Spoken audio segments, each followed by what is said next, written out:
কেন এলেন না শিক্ষামন্ত্রী? ফের প্রশ্নবাদ।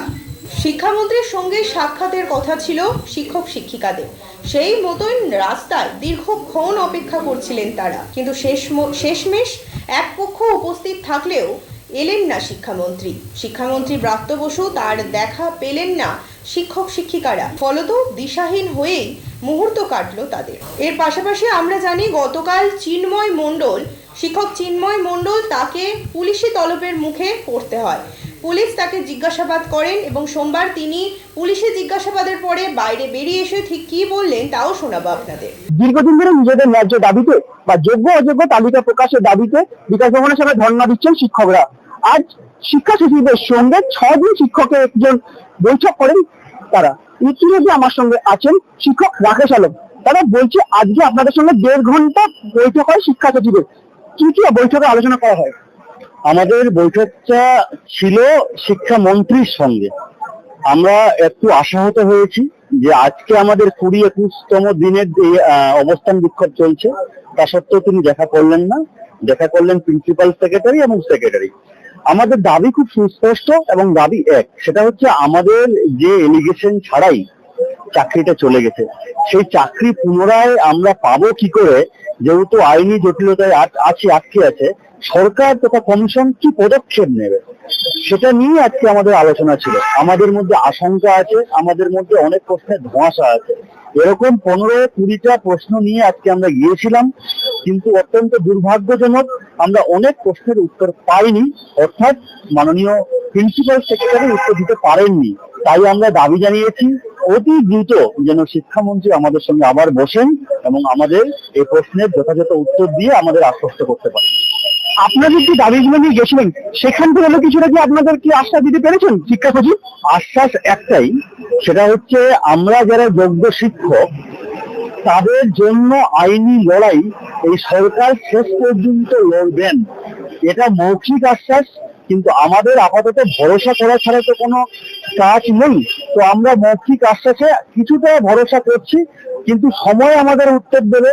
যদি আমরা দেখি আবার প্রতিশ্রুতি ভঙ্গ হচ্ছে, আবার এই আন্দোলন বৃহত্তর এবং দীর্ঘতম হবে। আপনাদের শিক্ষকদের একাংশ আজকে দেখছি যে দিল্লি গেছে এবং সুপ্রিম কোর্টে আবেদন করছে, সেই বিষয়টা কিভাবে দেখছেন? হ্যাঁ, শিক্ষকের একাংশ গেছে, কিন্তু তারা আমাদের মঞ্চের সঙ্গে কোনো মতো জড়িত নয়।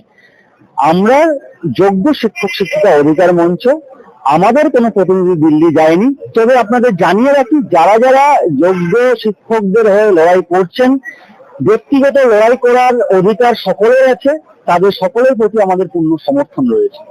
তাদের তরফ থেকে বারংবার বলা হচ্ছে যে কালীঘাট অভিযান বা নবান্ন অভিযান করাবে, সেক্ষেত্রে দাঁড়িয়ে কি আপনারা তাদের সাথ দেবেন? না, আমরা মনে করি না যে কালীঘাট অভিযান বা নবান্ন অভিযানের প্রয়োজনীয়তা এখন আছে। আমরা মনে করি আমাদের শান্তিপূর্ণ আন্দোলনের প্রয়োজন। এই আন্দোলনকে রাজনৈতিক হাতিয়ার করে কালীঘাটকে স্তব্ধ করে দেওয়া বা নবান্ন 14 তলা থেকে কাউকে নামিয়ে নিয়ে এসে নতুন কাউকে বসানো, আমরা আন্দোলনটাকে সে পথে পরিচালনা করতে চাইছি না। আশ্বাসের কথা যখন বলেন যে মাননীয় মুখ্যমন্ত্রী তো প্রথম দিনে আশ্বাস দিয়েছিলেন, তারপরে বারংবার আপনারা গেছেন, আজকে যেমন ব্রাত্য বসু আসেননি, দেখা করেনি, সেই বিষয়টা কিভাবে বলবেন? মাননীয় মুখ্যমন্ত্রী আশ্বাস দিয়েছিলেন এবং সেই প্রতিশ্রুতি রাখেননি বলেই আমরা রাস্তায় নেমে এসেছি। আপনারা দেখেছেন গত 15 তারিখে আমরা বিকাশ ভবন ঘেরাও করেছিলাম। অর্থাৎ আমরা আশ্বাস পেয়ে যে বসে আছি তেমনটা নয়। প্রতিশ্রুতি যদি না রক্ষা করা হয় আমরা বৃহত্তর আন্দোলন দেব। কিন্তু তার সঙ্গে এটাও সত্যি যে বাংলার নাগরিক হিসাবে আমাদের অভিভাবক তো মুখ্যমন্ত্রী। তো আমাদের এই মুহূর্তে অভিভাবকের প্রতি ভরসা রাখা ছাড়া তেমন কোনো উপায় নেই। আমরা আমাদের আইনি লড়াই লড়ছি, তার সঙ্গে আমাদের রাজপথের লড়াইও চলছে। কিন্তু এটা সত্যি যে এই কেসে আমরা হলাম থার্ড পার্টি। আমাদের গ্রহণযোগ্যতার থেকে এই সরকারের গ্রহণযোগ্যতা অনেক বেশি। সরকার যদি মনে করেন যে আমাদের বাঁচাবেন, সেই জায়গাটা সরকারের আছে এবং আমরা ভরসা করি যে সরকার আমাদের বাঁচিয়ে আবার যোগ্যতার নিরিখেই পুরনো চাকরিতে সসম্মানে বহাল করবেন। ডেকেছিল এবং সেই জায়গায় দাঁড়িয়ে প্রচুর প্রশ্ন ছিল ওনাদের। একের পর এক প্রশ্নবাণ ছুড়ে দিয়েছেন। আমি তো যথারীতি যা বলেছিলাম যে যত প্রশ্নই থাকুক তার সঠিক উত্তর দেওয়া হবে এবং সব কিছুরই সঠিক উত্তর দেওয়া হয়েছে, কোনো কিছু লুকোচুরির কিছু ছিল না। প্রশ্ন যদি বলতে থাকি তাহলে অনেক যেমন ধরুন আপনারা ঘেরাও অভিযান ডেকেছিলেন, আমরা বললাম হ্যাঁ, আমি বলেছি একদম সঠিক, ঘেরাও অভিযান ডাকা হয়েছিল। সেখানে বলছেন আপনি কি অন্যায় করেননি? তো আমি বললাম অন্যায়টাকে কোনভাবে দেখছেন, কোনটাকে অন্যায় বলছেন? তো বললেন যে ঘেরাও করে রাখা সরকারি অফিসারকে। আমি বললাম ওইটা একটা ছোট্ট যদি বলে থাকেন অন্যায় তাহলে ধরে নিলাম। আর ভাবুন তো যে আজকে চুরি করলে অন্য কেউ আর হচ্ছে অন্যায় করলে অন্য কেউ শাস্তি পেতে হচ্ছে আমাদের যোগ্যদের, তাহলে এই অন্যায়ের সাথে কি আপনি ওই ছোট্ট একটা যেটাকে অন্যায় বলছেন এটাকে তুলনা করবেন?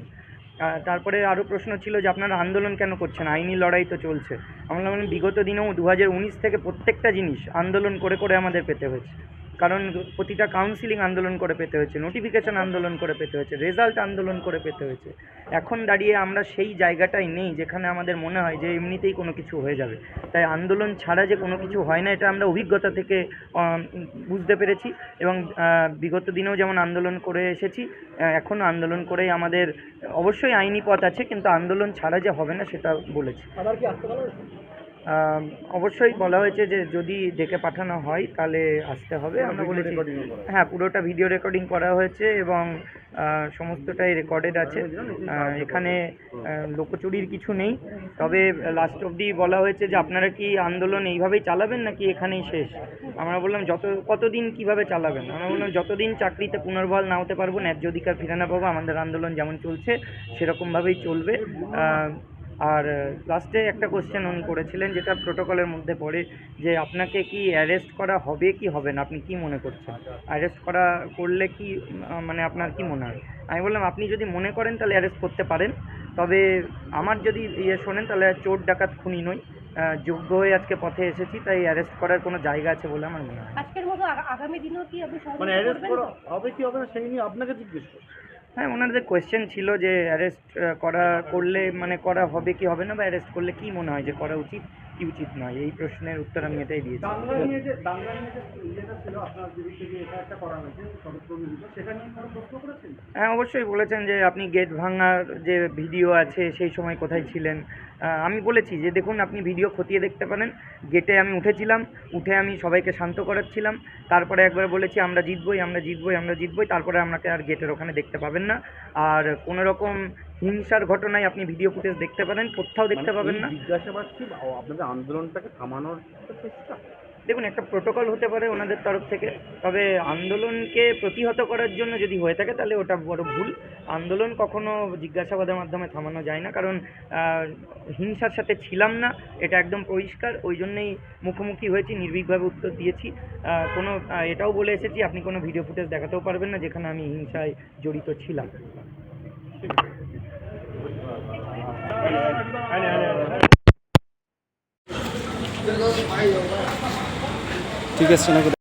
কি জিজ্ঞেস করা হলো বা কি কারণটা? না, ওই একই 15 তারিখের ঘটনার পরিপ্রেক্ষিতে ডেকে পাঠানো হয়েছিল এবং অনেক প্রশ্নের জিজ্ঞাসা করা হয়েছিল। তার মধ্যে যেমন আন্দোলন ওই দিন কি ছিল, কেন ডেকেছিলেন, হ্যাঁ আন্দোলন না করে আপনাদের তো আইনি পথ আছে, কেন আন্দোলনে আসতে হচ্ছে, তো সমস্ত কিছু উত্তর আমরা দিয়েছি, আমি পার্সোনালি দিয়েছি।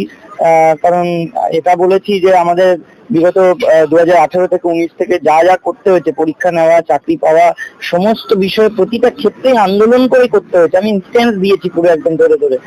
তো সেই জায়গায় দাঁড়িয়ে মনে হয় না যে কোনো কিছু আন্দোলন ছাড়া সম্ভব বলে, তাই রাস্তার আন্দোলন করতে হচ্ছে। তারপরে বলা হয়েছে আপনার কি মনে হয় না যে সরকারি আধিকারিকদের আটকে রাখাটা অন্যায়, বা কেন এগুলো করলেন? আমি বলেছি দেখুন, যদি আপনার মনে হয় যে এটা খুব বড় অন্যায়, হ্যাঁ এটা একদমই নয়, হ্যাঁ আপনি সেরকম ভাবে দেখছেন, তাহলে বলুন তো আজকে আমাদের চাকরিগুলো চলে গেলেও আজকে ডিপার্টমেন্টের ভুলে, অন্যদের চুরির কারণে, অন্যদের দোষের কারণে এই অন্যায়, আর আপনি ছোট্ট একটা জিনিস নিয়ে অন্যায় অন্যায় বলছেন, এটার তুলনা কখনো করতে পারবেন? তারপরে প্রশ্ন করা হয়েছিল যে টাকা পয়সা নিয়ে আন্দোলনের টাকা কোথা থেকে আছে, তো সবকিছুতে তো উত্তর আছে, অডিট রিপোর্ট আছে, সবকিছুই আমরা বলেছি। আর সাথে এটাও জিজ্ঞাসা করা হয়েছিল যে ভবিষ্যতে আপনারা আন্দোলন কি করবেন। আমি বললাম যতদিন না ন্যায্য অধিকার ফিরে পাচ্ছি, ন্যায় বিচার পাচ্ছি, আমাদের চাকরিটা পুনর্বহাল হচ্ছে, আন্দোলন নিশ্চয়ই চলবে। আর একদম শেষে জিজ্ঞাসা করা হয়েছিল আপনাকে কি অ্যারেস্ট করা উচিত না উচিত না, আপনার কি মনে হয়?